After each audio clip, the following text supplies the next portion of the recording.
ദൈവത്തിന് മഹത്വം. എല്ലാ പ്രിയപ്പെട്ടവർക്കും യേശു ക്രിസ്തുവിൻ്റെ ധന്യനാമത്തിൽ പ്രഭാതവന്ദനങ്ങൾ. ദൈവം എല്ലാവരെയും ഈ പ്രഭാതത്തിൽ അനുഗ്രഹിക്കുമാറാകട്ടെ. നമുക്ക് അല്പസമയം ദൈവവചനം ധ്യാനിക്കാം. അതിനാധാരമായി 1 കൊരിന്ത്യർ ലേഖനം 3-ാം അധ്യായത്തിൻ്റെ 9-ാമത്തെ വാക്യം വായിക്കുന്നു. ഞങ്ങൾ ദൈവത്തിൻ്റെ കൂട്ടുവേലക്കാർ, നിങ്ങൾ ദൈവത്തിൻ്റെ കൃഷി, ദൈവത്തിൻ്റെ ഗൃഹനിർമ്മാണം. നിങ്ങൾ ദൈവത്തിൻ്റെ കൃഷി. മത്തായിയുടെ സുവിശേഷം 3-ാം അധ്യായത്തിൻ്റെ 8-ാമത്തെ വാക്യം കൂടെ നമുക്ക് ശ്രദ്ധിക്കാം. അവിടെ ഇങ്ങനെ പറയുന്നു: മാനസാന്തരത്തിന് യോഗ്യമായ ഫലം കായ്പിൻ. നമ്മുടെ ജീവിതയാത്രയിൽ ദൈവം നമ്മിൽ നിന്ന് ആഗ്രഹിക്കുന്നത് ഫലങ്ങളുള്ളവരായി ജീവിതം നയിക്കണമെന്നാണ്. ദൈവത്തിന് സ്തോത്രം.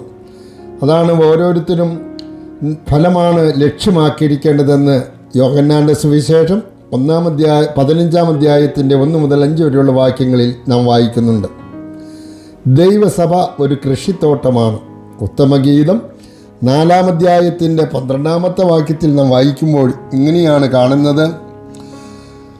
വളരെ ശ്രദ്ധിക്കണം.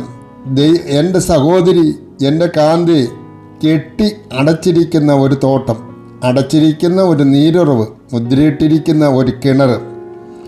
അടുത്ത വാക്യം പറയുന്നു: നിന്റെ ചിനപ്പുകൾ വിശിഷ്ട ഫലങ്ങളോടുകൂടെ കൂടിയ മാതളത്തോട്ടം, മൈലാഞ്ചിയോടുകൂടെ ജഡമാംസിയും കുങ്കുമവും വയമ്പും ലവംഗവും സകല കുന്തിരിക്ക വൃക്ഷങ്ങളും മൂറും അകിലും സകല പ്രധാന സുഗന്ധവർഗങ്ങളും തന്നെ. അപ്പോൾ ദൈവത്തിൻ്റെ സഭ ഒരു ഫലവത്തമായ കൃഷിത്തോട്ടമായി ആണ് ദൈവം കാണുന്നത്. നിശ്ചയമായും നമ്മിൽ നിന്ന് ദൈവം ആഗ്രഹിക്കുന്നത് ഫലവത്തമായ ഒരു ജീവിതം നയിക്കണമെന്നാണ്.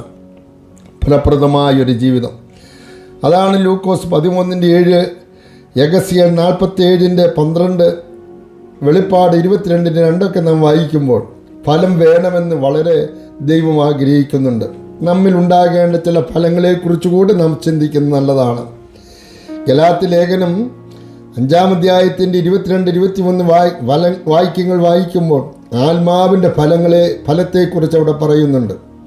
9 തരം ഫലങ്ങൾ അവിടെ എടുത്തു പറയുന്നുണ്ട്. ഇന്ന് നമ്മിൽ ആ ഫലങ്ങൾ ഉണ്ടോ എന്ന് നാം ഒന്ന് ശ്രദ്ധിക്കണം. ആത്മാവിൻ്റെ ഫലങ്ങളില്ലെങ്കിൽ അവൻ തോട്ടത്തിൽ കോടാലി വെച്ചിട്ടുണ്ട്, വൃക്ഷത്തിൻ്റെ ചുവട്ടിൽ കോടാലി വെച്ചിട്ടുണ്ട്. അത് വെട്ടിക്കളയുവാനിടയാകും. ആ വക ഉണങ്ങിപ്പോകും, അത് തീയിലിട്ട് കളയും. അങ്ങനെ വരാതിരിക്കണമെങ്കിൽ ഫലങ്ങൾ നമ്മിൽ നിന്ന് പുറപ്പെടേണ്ടതുണ്ട്. ദൈവത്തിൻ്റെ സ്തോത്രം.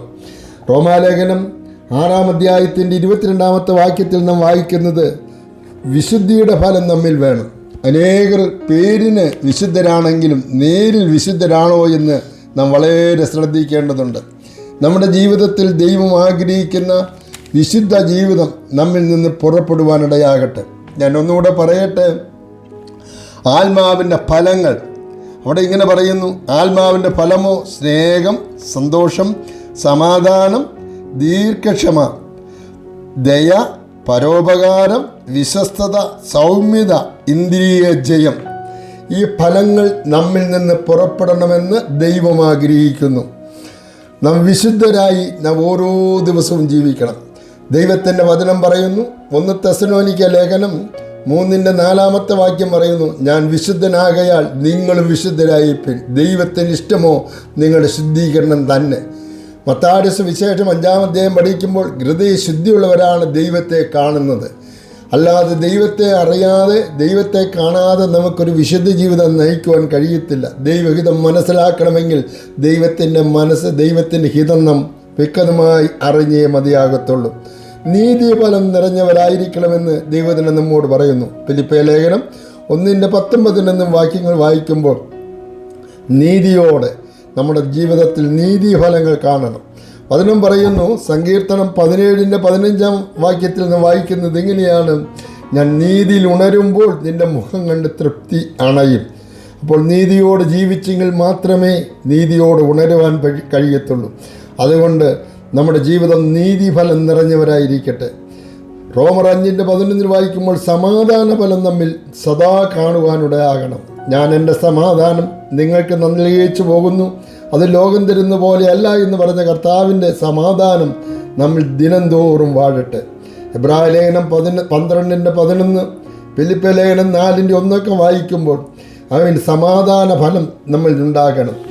ഒന്നുകൂടെ പറയട്ടെ, വെളിച്ചത്തിൻ്റെ ഫലം 1 യോഹന്നാൻ 1:5 മത്തായി 5:48, ലൂക്കോസ് 11:36 വായിക്കുമ്പോൾ നീതിഫലം നമ്മിൽ, വെളിച്ചത്തിൻ്റെ ഫലം നമ്മിൽ ഉണ്ടാകണമെന്ന് പറയുന്നു. ആമേൻ. ദൈവത്തിന് സ്തോത്രം. റോമാലേഖനം 1:13 വായിക്കുമ്പോൾ ആത്മാക്കൾ എന്ന ഫലം നമ്മിൽ വെളിപ്പെടണം, മറ്റുള്ളവരോട് സുവിശേഷം പറയണം. എബ്രായർ 13:15-16 വായിക്കുമ്പോൾ അധരഫലം നമ്മിൽ ഉണ്ടാകണം. ഒറ്റവാക്കിൽ പറഞ്ഞാൽ ഫലമില്ലെങ്കിൽ വെട്ടിക്കളയും, അത് ഉണങ്ങിപ്പോകും, അവയ്ക്ക് ചേർത്ത് തീയിലിടും. ആകയാൽ ഹോശയ 10:12-13 വായിക്കുന്നത് പോലെ തരിശ് നിലം ഉഴുത് നല്ല ഫലവത്തായ ഒരു കൃഷിയായി നമ്മുടെ ജീവിതം തീരട്ടെ.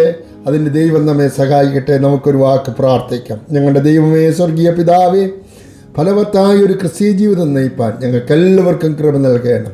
യേശുവിൻ്റെ നാമത്തിൽ പിതാവേ, ആമേൻ. സഭയെ, തിരുസഭയെ, ദൈവത്തെ മറന്നിടല്ലേ. സഭയെ, പ്രിയ സഭയെ, യേശുവിനെ മറന്നിടല്ലേ. തലയെ മറന്നുപോയാൽ ഉടലിനു വിലയില്ലല്ലോ. തലയോടു മറുതലിച്ചാൽ ഉടലിനു നിലയില്ലല്ലോ. സഭയെ, തിരുസഭയെ, ദൈവത്തെ മറന്നിടല്ലേ. സഭയെ, പ്രിയ സഭയെ, യേശുവിനെ മറന്നിടല്ലേ. തലയെ മറന്നുപോയാൽ ഉടലിനു വിലയില്ലല്ലോ. തലയോടു മറുതലിച്ചാൽ ഉടലിനു വിലയില്ലല്ലോ.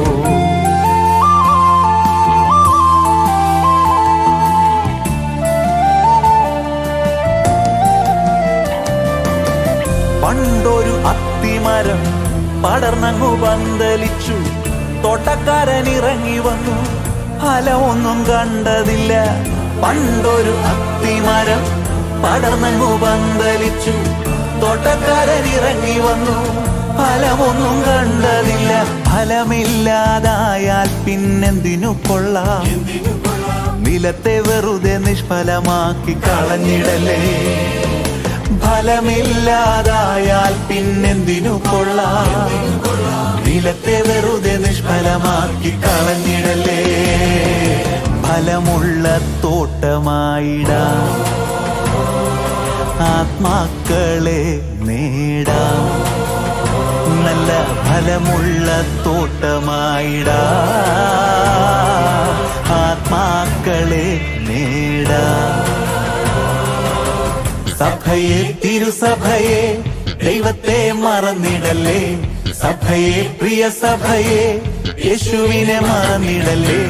തലയെ മറന്നുപോയാൽ ഉടലിനു വിലയില്ലല്ലോ. തലയോട് മറുതലിച്ചാൽ